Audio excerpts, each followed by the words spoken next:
Welcome to today's deep dive. I'm so glad you're joining us today because we're getting into something that is going to fundamentally change how you look up at the night sky. Oh, absolutely. It's a complete paradigm shift. It really is. Yeah. Usually when we talk about human progress, there's this expectation of a map, like a well-organized city grid. Yeah, a straight line from A to B. Exactly. You look Yeah. at a historical timeline, you see the invention of the wheel, the steam engine splitting the atom, and you just point your finger and say, there it is, that's the path.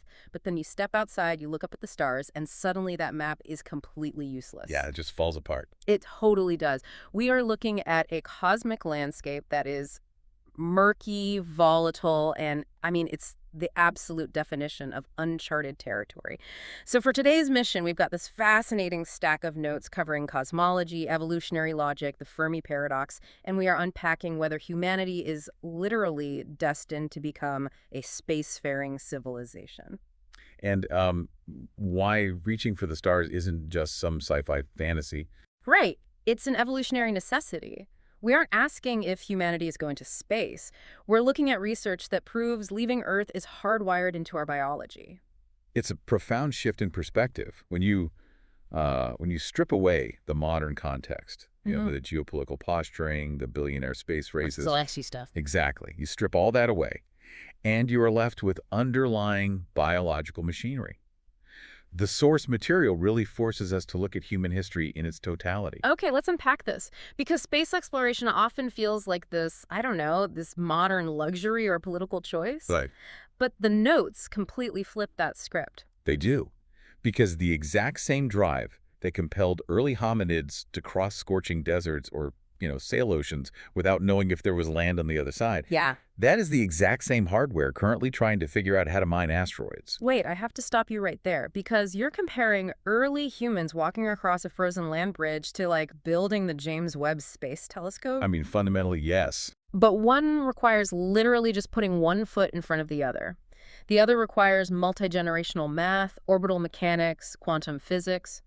How does a simple evolutionary urge account for a 30-year, multi-billion-dollar space program? Well, because the biological urge itself is wildly misunderstood. It's governed by our dopamine circuitry. Yeah. And people often think of dopamine purely as a reward molecule. Right, like the thing that makes you feel good when you eat sugar or win a video game. Exactly.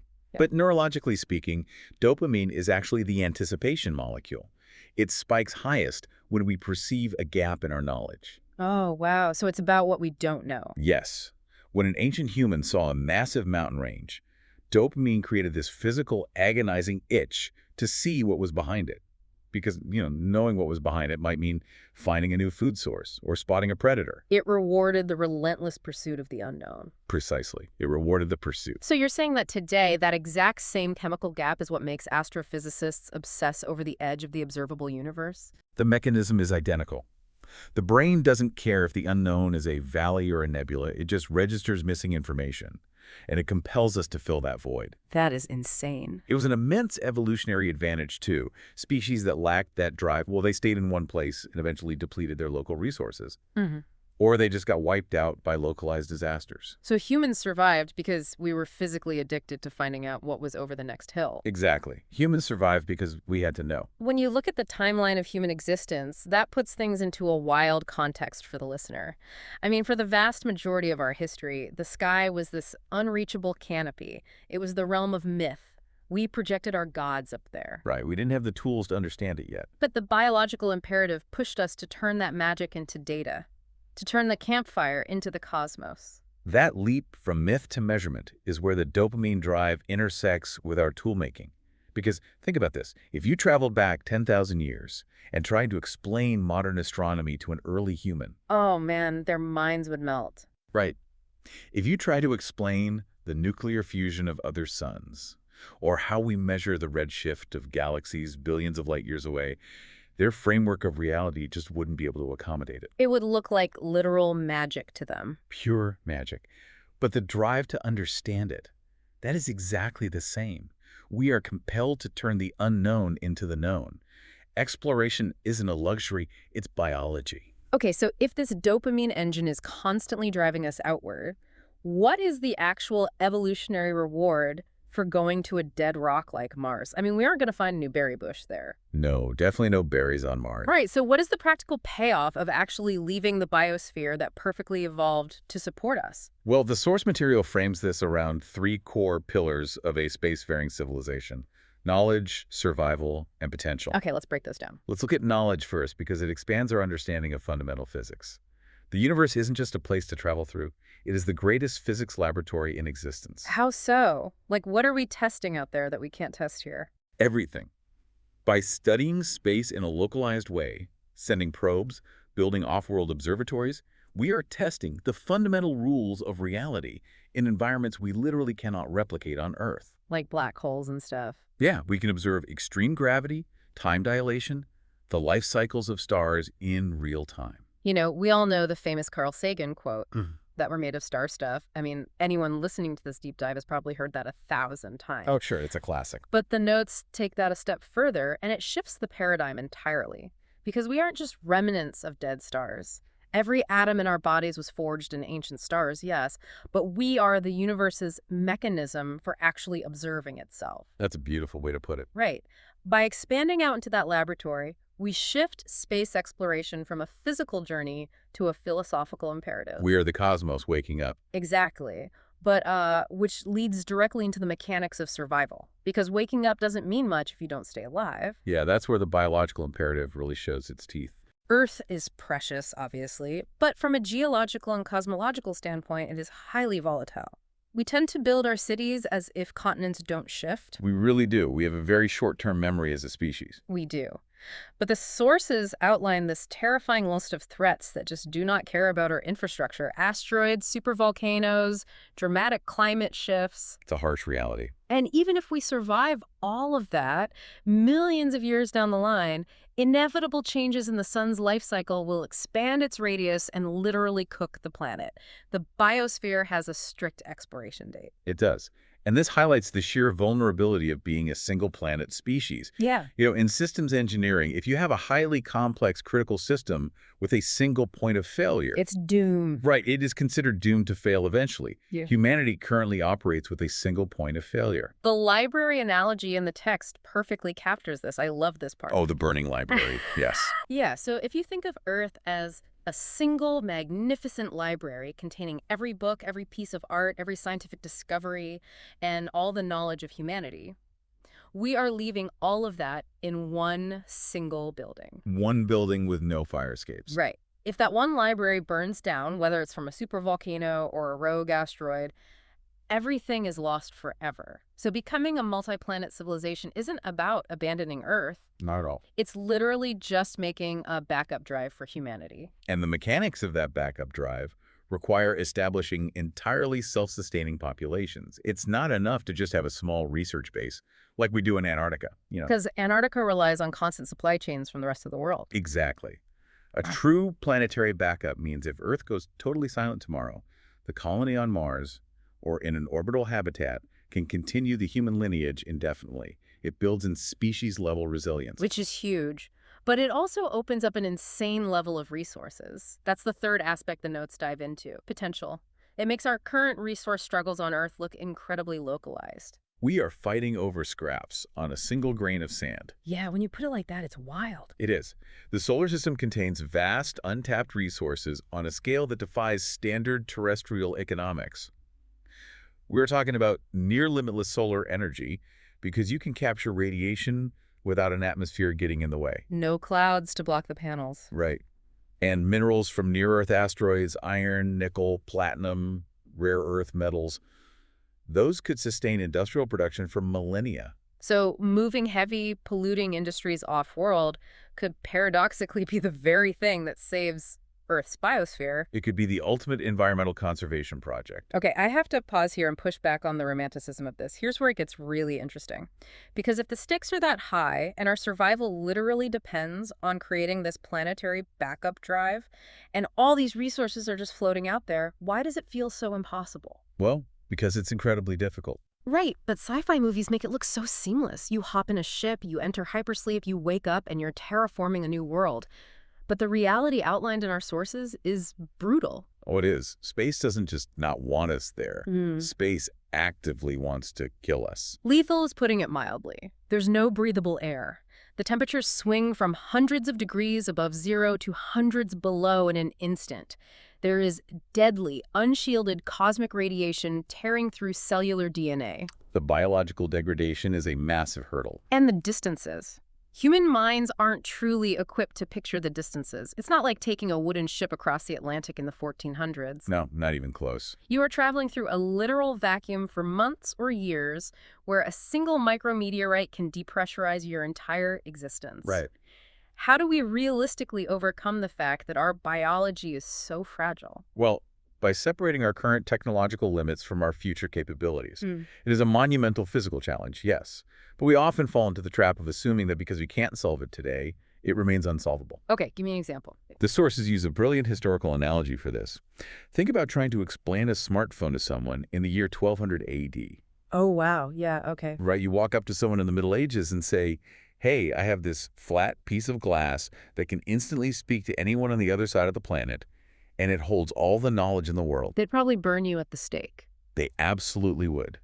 The materials required, silicon microchips, lithium-ion batteries, orbital satellite networks, they were entirely inconceivable to a person in 1200 AD.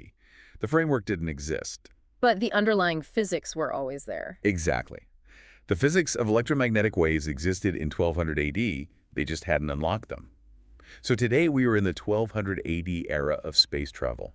The future holds possibilities in materials science, synthetic biology, and energy generation that look entirely impossible to us right now. Like portable nuclear fusion or advanced radiation shielding? Exactly. We shouldn't let our current inability to easily survive a Martian winter convince us that a self-sustaining colony will always be impossible. That makes logical sense. But what happens to the people who actually go? I mean, if they have to rely on extreme gene editing or cybernetics just to survive the radiation or the lower gravity, do they even remain human? The sources address this through a fascinating sociological framework called the blank slate theory. The blank slate theory. Yeah, it explores the psychological continuity of our species.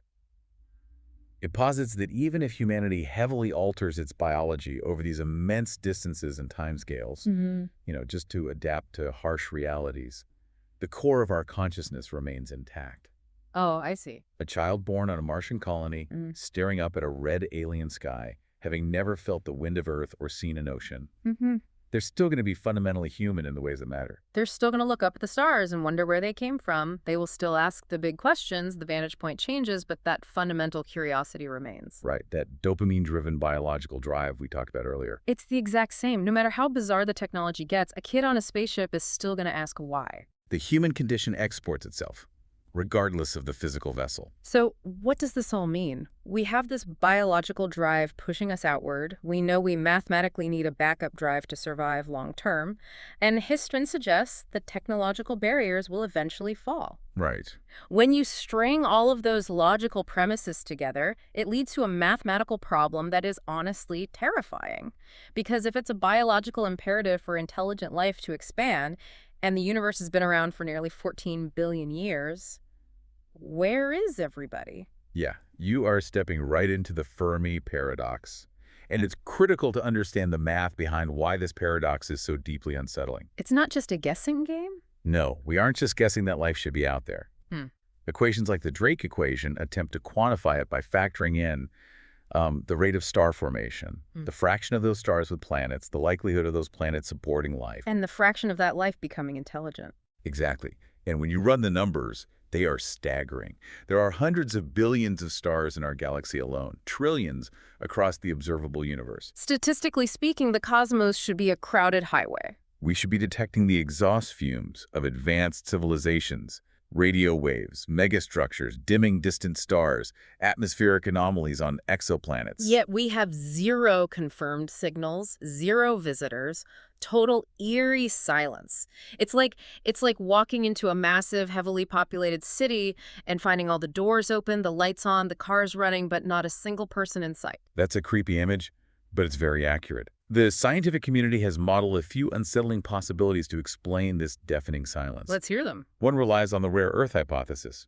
Maybe the genesis of intelligent life requires such an insanely specific sequence of chemical, geological, and evolutionary flukes that it is astronomically rare. So we might be a statistical anomaly, a 1 in a trillion cosmic accident. Right.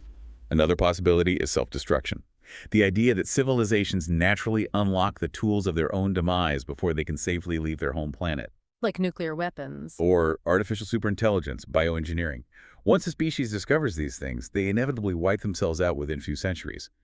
It's the idea of technological adolescence. We give toddlers loaded handguns before they learn impulse control. Oh, that is bleak. And there is the invisible zookeepers theory. I find that one highly disturbing. Oh, the silent observers. Yeah. It implies we are being watched but deliberately isolated, treated as an experiment or a protected nature reserve by a civilization millions of years older than us. What's fascinating here is that while those are all valid hypotheses, the sources introduce a much more profound concept to explain the silence, one that acts as a universal evolutionary bottleneck, the Great Filter. Okay, let's really dig into the mechanics of the Great Filter, because this concept changes everything about how you view our place in the universe. It really does. The Great Filter is a hypothetical barrier in the evolutionary timeline of life. The theory proposes that there is some specific, incredible difficult step in the evolution of a species that prevents almost all civilizations from becoming advanced, multiplanetary spacefaring empires. Something stops them cold. And it stops them permanently. It's a wall that no one gets over. A wall that extinguishes them entirely. Exactly. The defining question in cosmology is not whether the Great Filter exists, but where it is located on our timeline. Which gives us two options, and I honestly don't know which is scarier. Option 1. The Great Filter is behind us. Right, meaning we already passed it. Yeah, we somehow survived a microscopic leap, like the jump from single-celled organisms to complex multicellular life, or some developmental bottleneck that wiped out countless other potential civilizations. We are the ultimate lucky exception, the lottery winners of the universe. Which would perfectly explain why we see no one else. We're the only ones who made it through the sieve. But option 2 flips the paradigm completely. Option 2 is that the filter is still ahead of us. That is the terrifying one. We are just marching happily toward the same cliff that every other intelligent species in the universe has fallen off. We have yet to take the test that everyone else fails. It forces a massive reframing of our place in the cosmos. I mean, historically, human belief systems have looked to the heavens for divine meaning, seeking reassurance and guidance from the stars. We view the cosmos as this grand, peaceful tapestry. But the concept of the Great Filter suggests a much darker twist. What if the silence of the cosmos isn't peaceful? What if it is a warning? Wow. What if every single civilization that reached our current stage of technological adolescence faced the exact same test, and the reason we hear absolutely nothing is because they all failed? That fundamentally shifts space exploration from a vanity project into a desperate race against the clock. So to you, the listener, the next time you walk outside at night and you look up at that murky, uncharted map of the night sky, you aren't just looking at pretty lights. Not anymore. No. You are looking at a biological mandate to explore, wired deeply into your dopamine receptors. You are looking at the necessary survival backup for the fragile human race. And you're staring into a profound, silent mystery. We used to think of the sky with certainty, like a comforting blanket. But it's not a blanket. It's an exam. And considering the immense stakes of that exam, there's a final provocative thought I want to leave everyone with, building off these themes of survival. Lay it on us. If the Great Filter is behind us, and we are the only ones who survived the test, then the universe isn't just silent. It's waiting. Waiting for what? Waiting for us. If we are alone, it means the entire cosmos's capacity for meaning and consciousness rests solely on our shoulders. Oh, wow. So we aren't just exploring the universe. No, it might be the universe's only way of understanding itself. Don't let the library burn. Don't let the library burn. That is incredibly powerful. Well, thank you all for joining us on this deep dive. Keep looking up, and we'll catch you next time.